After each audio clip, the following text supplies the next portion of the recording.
JoeRigby from Millennium. Joe had been employed for 20 years in the design of refractory linings for the steel industry. Being a keen game player in EverQuest and World of Warcraft, he dreamt of using virtual multi-user platforms for commerce and engineering collaborations. In 2005, he saw Mark Mellany's work and very much impressed by them. Shortly after, Joe, Ken, and Mark formed Millennium to produce virtual environments for education, engineering, and architecture. It's very kind of Kip sharing Millennium's experience with us today. Please welcome JoeRigby. Thanks, Nukat. Thanks, Nukat. A little quick overview. Millennium is a small company that started around 2005, and basically we're attempting to generate highly realistic environments for the Unreal Engine. I think most of you understand the fact that the Web Alive application, the Web Alive platform, is based on the Unreal 2.5 engine, which is embedded in the web with the Diamondware 3D spatial audio. And the unique thing really about it is the fact that it's simply a one-click on a URL web link, and you're inside the world, interacting and present with as many participants as the server can actually hold. So when you look at the Web Alive, it was really primarily developed as a collaboration tool by Nortel around 2008, in-house, so they could literally develop some form of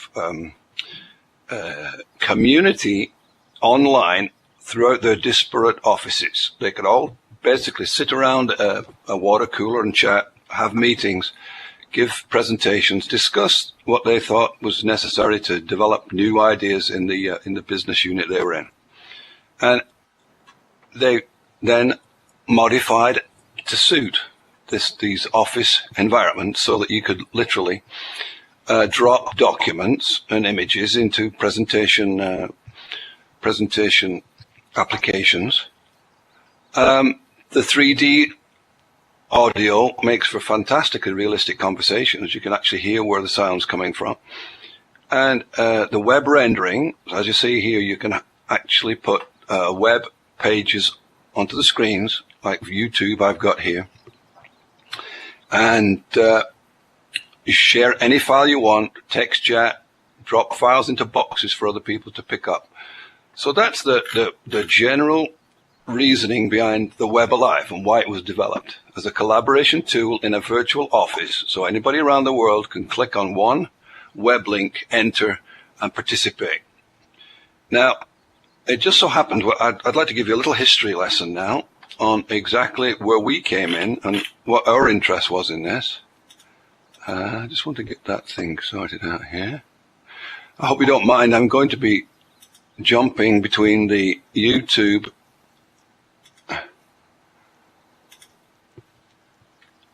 web screen and the PowerPoint presentation. Now, as you see, the bottom item I've got in here is the ability to import any large 3D models. So literally, virtual worlds can be put together with any CAD or any 3D model, which can be recompiled and can be made compatible into this environment. And to start the little history lesson, the really important concept that Mark Millennium came up with was he was actually doing his final year thesis in architecture at Ryerson University in Toronto.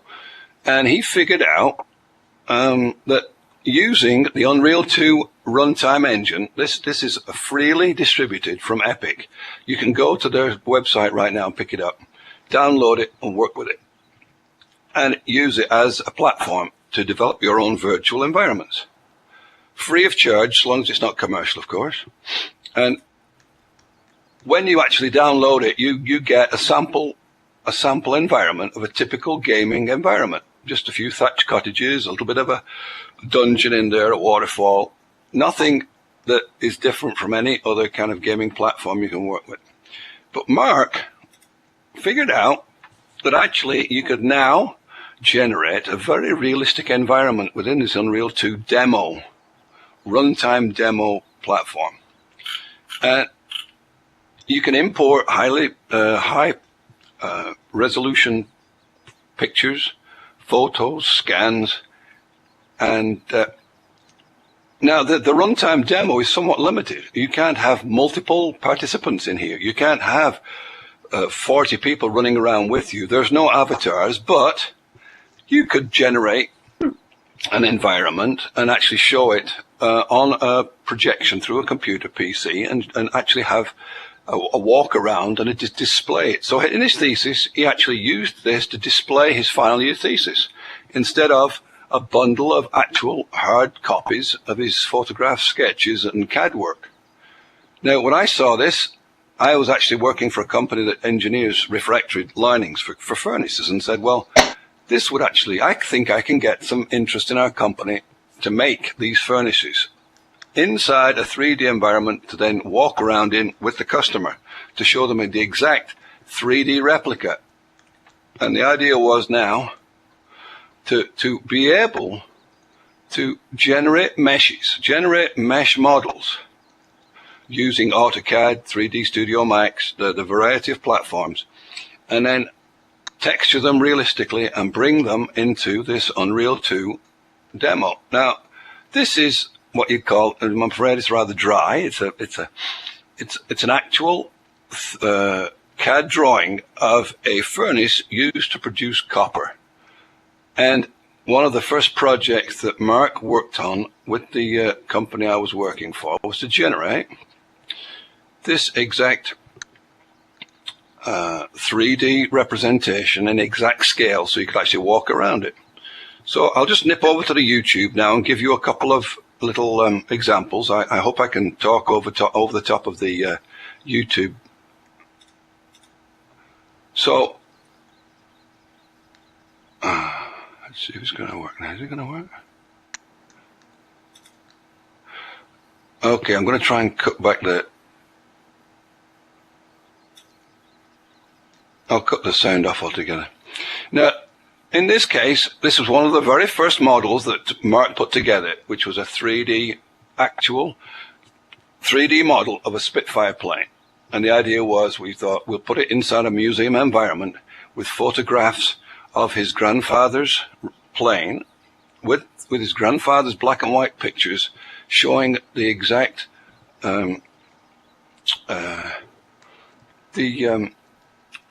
the kind of existence his grandfather was going through during the Second World War. So he built this plane. We imported it into the Unreal runtime demo and was able to walk around it and prove the concept. Now, if we go to the